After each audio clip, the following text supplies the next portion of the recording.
बिस्मिल्लाहिर्रहमानिर्रहीम। अस्सलाम वालेकुम नाज़रीन, मैं अहमद फ़वाद हूँ और आप मेरा यूट्यूब चैनल देख रहे हैं। नाज़रीन, दो तीन बड़ी अहम खबरें हैं जो कि आज की व्लॉग में आपके साथ मैंने शेयर करनी है। सबसे पहले तो पंजाब और केपी असम्बली को बहाल करने के हवाले से इस वक्त क्या तजवीज़ सामने आ रही है। पीडीएम हुकूमत जो है वो एक नया खेल खेलने जा रही है। सुप्रीम कोर्ट ऑफ पाकिस्तान से भी एक बड़ी खबर है। चीफ जस्टिस उमर अता बंदयाल साहब की जानिब से एक फ़ैसला सामने आया है, जिसके बाद सुप्रीम कोर्ट ऑफ पाकिस्तान में एक सनसनी फैल गई है और मुख्तलिफ लोग मुख्तलिफ अंदाज में इसे रिपोर्ट करने के बाद चीज़ों को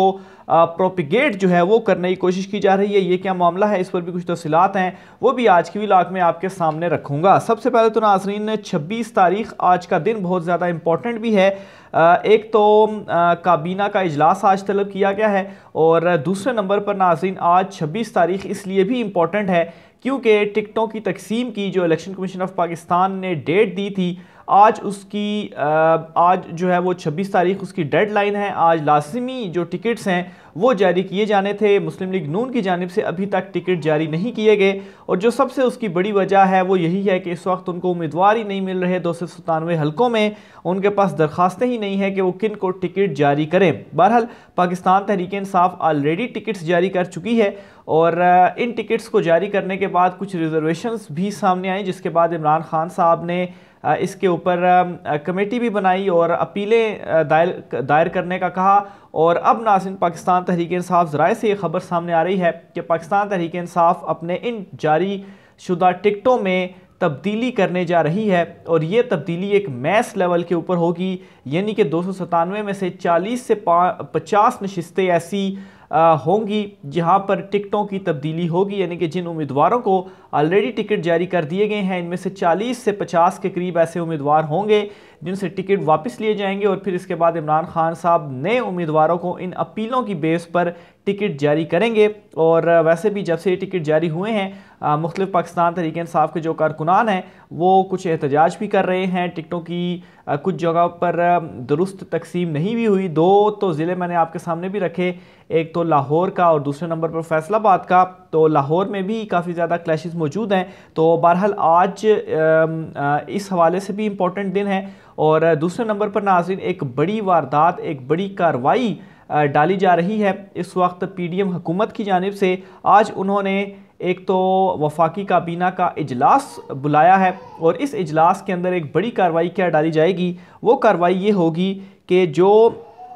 तौहीन अदालत का कानून है, यानी कि तौहीन अदालत से रिलेटेड जो आइन में लफ्ज़ दर्ज है वफाकी हुकूमत, इसे तब्दील करके वफाकी काबीना मुनासिब हुकाम ये इसकी जगह पर लिखने की आज मंजूरी देगी। यानी कि तौहीन अदालत के तहत अगर अब इनकी इसके पीछे जो सोच है वो ये है कि अगर इनके ऊपर तौहीन अदालत लगती है तो फिर उस सूरत में जो एक लफ्ज़ यूज़ किया गया है आइन में वो वफाकी हुकूमत है, तो अगर उसको ये तब्दील करके मुनासिब हुकाम कर देते हैं तो फिर ये तौहीन अदालत से बच जाएंगे। बहरहाल पीडीएम मुकम्मल तौर पर इस वक्त पागल ऐसे हो चुकी है कि आइन में जो तब्दीली है वो इस तरह से नहीं की जा सकती। उसके लिए 2/3 अक्सरियत से 218, यानी कि इस वक्त जो अगर तादाद देखी जाए 218 अरकान उसके लिए चाहिए, तभी आप आइन में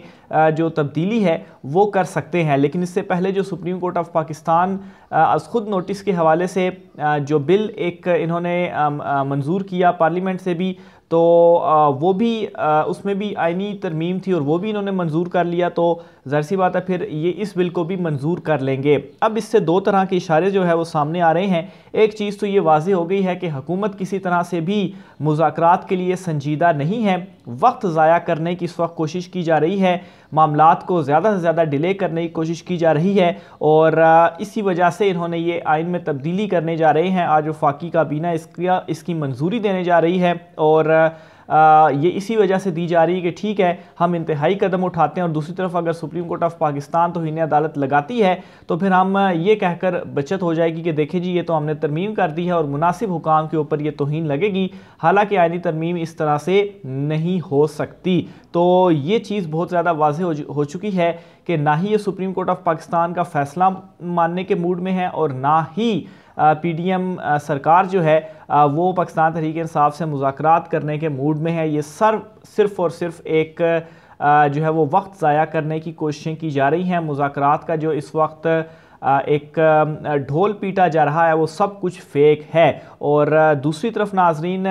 पाकिस्तान तहरीक इंसाफ की तरफ से तो भी एक वाज़ेह जवाब तो सामने आया है कि ठीक है, आप अगर सारी की सारी असम्बलियाँ तहलील करते हैं तो जुलाई में इलेक्शंस हम करवा लेते हैं, लेकिन PDM सरकार किसी भी चीज़ के ऊपर राज़ी होने के लिए तैयार नहीं हो रही। तो अब नाजरीन एक हंगामी एक्शन होने जा रहा है। आखिरी 24 घंटे रह चुके हैं क्योंकि कल 27 तारीख को सुप्रीम कोर्ट ऑफ पाकिस्तान में इसकी हेयरिंग है। और अगर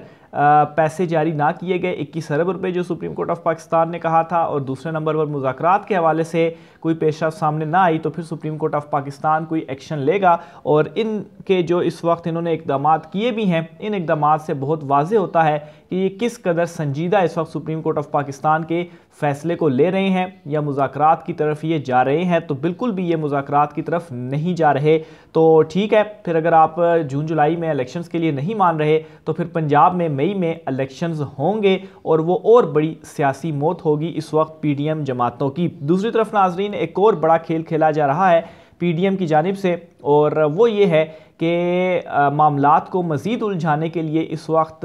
ये तजवीज़ सामने आ रही है कि पाकिस्तान तहरीक इंसाफ वापस KP और पंजाब असम्बलियों में जाए, यानी कि पंजाब की और KP दोनों असम्बलियाँ वापस बहाल हो जाएँ। और जो निगरान हुकूमतें हैं वैसे भी उनका वक्त ख़त्म हो चुका है, तो इसलिए बेहतर यही होगा कि ये दोनों वापस असम्बलियों में चले जाएं। तो अगर और इवन के सुप्रीम कोर्ट ऑफ पाकिस्तान के सामने भी इस तरह की कोई तजवीज़ रखने की जो एक डिस्कशन है वो चल रही है और मामलात को उलझाने की कोशिश की जा रही है कि एक मरतबा इस तरीके से हम देख लेंगे, चले पहले वो वापस चले जाएं असम्बलियों में, फिर उसके बाद हम चीज़ों को देखेंगे। और इसी तरह से डिलेइंग टैक्टिक्स अपनाते हुए मामलात को अक्टूबर से आगे ले जाना मकसूद है। तो बहरहाल इसके ऊपर एक तो पाकिस्तान तहरीक इंसाफ का वाज़ेह जवाब आ चुका है कि ये एक तो गैर आइनी होगा, इनमें इस चीज़ की कोई गुंजाइश नहीं है, और हमने इस वक्त इलेक्शंस में ही जाना है। और अगर तो आप जुलाई में पूरे मुल्क में इंतखाबात कराने के मूड में नहीं हैं तो फिर उसके बाद सुप्रीम कोर्ट ऑफ पाकिस्तान का जो फ़ैसला है वो अपने फ़ैसले के ऊपर इम्प्लीमेंट करवाए, और जो आइनी एक तरीक़ाकार है, जो आइन में चीज़ें दर्ज हैं, इस हवाले से सुप्रीम कोर्ट ऑफ पाकिस्तान जो है वो अपने फ़ैसले के ऊपर इम्प्लीमेंट करवाए। तो ये इस वक्त हुकूमती सतह पर बैकडोर मुज़ाकरात के हवाले से जो कुछ अहम चीज़ें थी वो चल रही हैं। दूसरे नंबर पर नाज़रीन, सुप्रीम कोर्ट ऑफ पाकिस्तान से आज सुबह ही बहुत बड़ी खबर सामने आई है, और इस खबर को मुख्तलिफ़ तरीके से मैनिपुलेट करने की जो कोशिश की गई है इसकी भी कुछ तफसीलात हैं वो भी मैं आपके सामने रखता चलूँ। हुआ कुछ इस तरीके से है कि आज सुबह जब अदालत खुली तो उसके बाद ये खबर सामने आई कि चीफ जस्टिस उमर अता बंदयाल साहब और जो कोर्ट नंबर 1 में जो उनका बेंच था वो मनसूख कर दिया गया है, काज लिस्ट मनसूख कर दी गई है, और चीफ जस्टिस उमर अता बंदयाल साहब आज अदालत नहीं आएंगे। और दूसरी तरफ वो जो बेंच था 3 रुकनी जिसने समाअत करनी थी आज, और 12 मुकदमात थे जिनकी कोर्ट नंबर 1 जो था उसमें समाअत होना थी चीफ जस्टिस उमर अता बंदयाल साहब, इसके अलावा जस्टिस जमाल खान मंदोखेल और जस्टिस अतर मिनल्ला। तो ये 3 रुकनी बेंच था जिसने जो कि टूटा है, और उसकी रीज़न यही थी कि चीफ जस्टिस उमर अता बंदयाल साहब की जो तबीयत है वो नासाज है, जिसकी वजह से वो आज नहीं आए। लेकिन इसको किस तरीके से मैनिपुलेट किया जा रहा है वो भी मैं आपके सामने रखता हूँ। और सिर्फ आज ये नहीं हुआ बल्कि सरदार तारिक मसूद और जस्टिस शाहिद वहीद जो हैं उनकी काज लिस्ट भी मनसूख हुई है, और फिर उसके बाद एक नया बेंच बना जस्टिस इजाजुल अहसन और जस्टिस अमीनुद्दीन खान पर यह मुश्तमिल बेंच था, और ये बेंच भी वक्त से पहले उठ गया। तो ये 3 अहम developments supreme court of Pakistan में हुई, प्लस जस्टिस काजी फाइज ईसा जो हैं वो भी किसी बेंच में शामिल नहीं हैं, वो भी केसेस को यानी कि नहीं सुन रहे। अभी जो सारी की सारी डेवलपमेंट्स हुई हैं, अव्वल तो असल इसमें खबर ये थी कि चीफ जस्टिस उमर अता बंदयाल साहब बीमार थे, तबीयत उनकी ख़राब थी, और आज चूँकि ईद के बाद का पहला दिन है तो कोई ज़्यादा इंपॉर्टेंट केसेस भी समाअत के लिए मुकर्रर नहीं थे। जो 12 मुकदमात थे वो भी आम नौयत के मुकदमात थे, अलबत्ता वो भी इंपॉर्टेंट थे, लेकिन आम नौयत से मुराद के कोई इस वक्त जो मौजूदा सूरत हाल चल रही है, कोई सियासी या कोई इस तरह का केस नहीं था जिसमें चीफ जस्टिस उमर अता बंदयाल साहब की मौजूदगी ज़रूरी होनी चाहिए। तो कल का दिन बहुत ज़्यादा इंपॉर्टेंट था, तो ज़ाहिर सी बात है इसके लिए ज़रूरी था कि चीफ जस्टिस साहब आज रेस्ट कर लें ताकि उनकी जो तबीयत है वो बहाल हो और कल का जो अहम केस है वो उसको सुन सके। लेकिन इन तमाम तर चीज़ों को जो मैनिपुलेट इस वक्त किया जा रहा वो इस तरीके से था, या जो कुछ तफसीलात सामने आ रही हैं कि चीफ़ जस्टिस उमर अता बंदयाल साहब की अदालत को अंदर से जो है वो कुंडी लग गई, और जो इस हवाले से जो कुछ मामलात सामने आ रहे हैं वो ये है कि चूँकि जो एक बिल पास किया है पार्लियामेंट ने, जिसमें ये कहा गया है कि अज खुद नोटिस का या बेंच बनाने का जो इख्तियार है वो चीफ़ जस्टिस उमर अता बंदयाल साहब को या चीफ़ जस्टिस को नहीं होगा, वो 3 रुकनी जो कमेटी है सीनियर जजेस पर मुश्तमिल उसको होगा। और चूँकि ये जो प्रोसीजर बिल है ये अब लागू हो चुका है, हालांकि इसके ऊपर वाज़ेह फ़ैसला आ चुका है सुप्रीम कोर्ट ऑफ पाकिस्तान का ही, लेकिन जहाँ तक ये आइनी तरमीम जो है ये बस अपनी मर्ज़ी से कर रहे हैं, तो इस तरफ भी इनकी जो हटदर्मी है वो जारी है। तो इस पर यह कहा जा रहा है कि चूँकि अब ये बिल लागू हो गया है तो इसलिए अब 3 रुकनी जो कमेटी है उसमें जस्टिस कादी फ़ाइज़ ईसा और जस्टिस सरदार मसूद जो हैं वो भी शामिल हैं। तो उन दोनों ने ये फिर बाद में फ़ैसला किया, और चीफ़ जस्टिस उमर अता बंदयाल साहब नहीं थे, तो फिर उसके बाद जो एक दूसरे नंबर पर बेंच टूटा सरदार तारिक मसूद वाला और जस्टिस शाहिद वहीद वाला, और फिर उसके बाद एक जो नया बेंच कॉन्स्टिट्यूट हुआ तो वो इनकी इस कमेटी की जानिब से बनाया गया। अलबत्ता इसमें कोई ख़बर में सदाकत नहीं है, लेकिन एक परसेप्शन है जो कि इस वक्त बेची जा रही है कि ये इस वक्त सुप्रीम कोर्ट ऑफ पाकिस्तान में मामलात चल रहे हैं, यानी कि इससे ये तासुर देने की कोशिश की गई है कि चीफ़ जस्टिस उमर अता बंदयाल साहब के भी इख्तियारात में अब चीज़ें नहीं रहीं, और इस सारे मामलात को इस तरह से रंग देने की कोशिश की गई कि अब अगर चूँकि उनके हाथ में चीज़ें नहीं रहीं तो जो कल की इंपॉर्टेंट समात होने जा रही है, दूसरी तरफ चूँकि हुकूमत भी इंतहाई कदम उठाने के इस वक्त जो है वो करीब भी है और तमाम इशारे भी दे चुकी है, तो इसलिए कल भी कुछ नहीं होने जा रहा। हुकूमत जो है वो अपने मौक़िफ़ के ऊपर डट गई है, और चीफ़ जस्टिस पाकिस्तान जो है वो शायद इन तमाम तर मामलात में कोई एक्शन ना ले सके। लेकिन नाज़रीन, जो मुख्तलिफ सोर्सेज से या सुप्रीम कोर्ट ऑफ पाकिस्तान में कुछ दोस्तों से बात हुई तो ऐसा कुछ भी नहीं है, ये तमाम रूटीन की चीज़ें हैं। ज़ाहिर सी बात है, अगर कोई भी जज है वो बीमार है या समात नहीं कर सकता और वो नहीं आया अदालत में, तो ये एक नॉर्मल प्रोसीजर होता है, उसका बेंच जो है वो टूट जाता है, और फिर मुकदमात जो होते हैं उनको सुनने के लिए नए बेंच भी जो है वो बना दिए जाते हैं। तो ये एक आज की जो रीज़न है वो रही है इस बेंच के टूटने की। तो ओवरऑल ये इस वक्त सुप्रीम कोर्ट ऑफ पाकिस्तान में मामलात चल रहे हैं। कल का दिन बहुत ज़्यादा इंपॉर्टेंट है, आखिरी 24 घंटे रह चुके हैं। अभी जब मैं व्लॉग रिकॉर्ड कर रहा हूँ तो इन 24 घंटों के अंदर बहुत बड़े फ़ैसले भी होने हैं। एक तो 26 तारीख़ है आज, और टिकटों का आज लास्ट डेट है। मुस्लिम लीग नून ने जो अपने टिकट्स हैं वो जारी करने हैं। अब इसमें यह भी देखना है कि अगर मुस्लिम लीग नून अपने टिकट जारी नहीं करती तो क्या इलेक्शन कमीशन ऑफ पाकिस्तान मज़ीद इस डेट को आगे करता है, क्योंकि डॉन न्यूज़ की एक रिपोर्ट के मुताबिक एस्टेब्लिशमेंट ने मुस्लिम लीग नून को यकीन दहानी कराई है कि 14 तारीख़ को इंतखाबात नहीं होने जा रहे। तो इसलिए अगर 14 को नहीं होने जा रहे इंतखाबात तो वो बेशक टिकट्स अभी जारी ना करें, टाइम में जो है वो मज़ीद डिले तो होना ही है, तो बाद में मामलात को देख लेंगे कि किसको टिकट जारी करना है, किसको टिकट जारी नहीं करना। लेकिन इमरान खान साहब जो उन्होंने टिकट्स भी जारी किए, तो तमाम तर जो प्रोसीजर है उसके तहत इमरान खान साहब डेडलाइंस का ख्याल भी रख रहे हैं। तो बहरहाल इस वाले से भी आज का दिन इंपॉर्टेंट है। आज के दिन ही जो वफाकी काबीना का इजलास है, फिर मुख्तलिफ इत्तेहादी जमातों का जो इजलास है, यानी कि इंडिविजुअल भी इजलास होगा उन तमाम का, और फिर इकट्ठा मुश्तरका भी उनका इजलास होगा। फिर उसके बाद मुज़ाकरात और आज डिसीजंस होंगे, और ख़ास तौर पर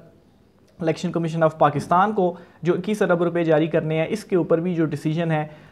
वो होगा। और फिर ये तमाम तर जो रिपोर्ट्स हैं वो कल चीफ़ जस्टिस उमर अता बंदयाल साहब को, जो कि उनका हुक्म भी था सुप्रीम कोर्ट ऑफ पाकिस्तान में, ये सबमिट करवानी है। और आपको मैं ये एक चीज़ बताता चलूँ कि जो एक ऑडियो लीक्स भी की गई और मुख्तलिफ हरबे भी अपनाए गए, तो supreme court of Pakistan chief justice Umar Ata Bandial साहब जो हैं उन्होंने तमाम तर दबाव को मुस्तरद किया है, और आइन के तहत, कानून के तहत जो उनका फ़ैसला है वो उस फैसले के ऊपर डटे हुए हैं। और कल की जो प्रोसीडिंग होगी, ऑलरेडी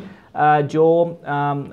इस वक्त इतना ज़्यादा डिले हो चुका है, 2 warnings already supreme court of Pakistan की जानिब से यानी कि 2 मरतबा कहा गया और 2 मरतबा तौहीन की गई है। तो इसलिए ये जो इस मरतबा तीसरी मरतबा की एक दोबारा जो सुप्रीम कोर्ट ऑफ पाकिस्तान ने कहा है, और अभी भी अगर हुकूमत ने बात ना मानी तो फिर उसके बाद कोई रिलैक्स सेशन जो है वो सुप्रीम कोर्ट ऑफ पाकिस्तान की जानिब से नहीं दी जाएगी और जो तौहीन अदालत से रिलेटेड इक़दामात हैं इनको उठाया जाएगा, क्योंकि मौजूदा हुकूमत मुज़ाकरात की मेज़ के ऊपर इस वक्त आती हुई दिखाई नहीं दे रही और सिर्फ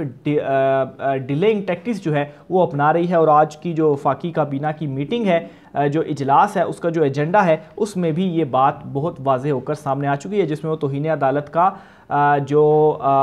टर्म है, जो उसमें वफाकी हुकूमत लिखा है, उसको वफाकी हुकूमत की बजाय मुनासिब हुकाम करने जा रहे हैं, ताकि अगर तौहीन लगे भी तो उनके ऊपर तौहीन ना लगे। तो ये नाज़रीन आज के अहम तरीन मामला चल रहे हैं। रायका सर कीजिएगा, मुझे इजाज़त दीजिए। अल्लाह हाफ़िज़।